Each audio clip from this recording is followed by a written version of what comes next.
Penyidik Direktorat Reserse Kriminal Umum Polda Jawa Timur memeriksa Nenek Elina dan 3 orang saksi lainnya terkait laporannya yakni pasal 170 KUHP, dugaan kekerasan yang dilakukan bersama-sama.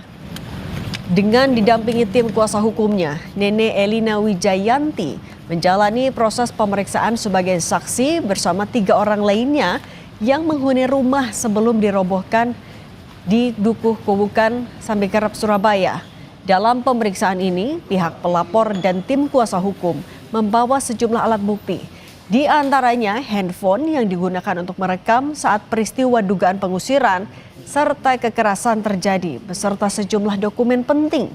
Nenek Elina melaporkan Samuel Ardi Kristanto yang disebut-sebut sebagai sosok di balik pengusiran paksa.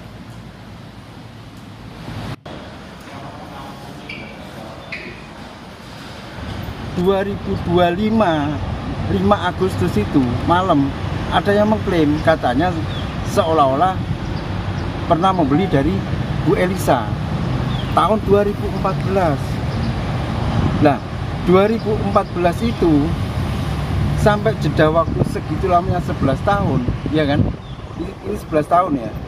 11 tahun itu dia tidak pernah sama sekali menunjukkan bahwa saya pembeli apa dan sebagainya, enggak. Tetapi 2025 tiba-tiba mengklaim. Sebelumnya Nenek Elina diusir paksa dari rumahnya di Surabaya oleh sekelompok orang. Rumah itu telah dihuni Elina Wijayanti sejak 2011. Namun pada awal Agustus lalu, rumah itu didatangi sekelompok orang yang mengklaim lahan telah berpindah tangan.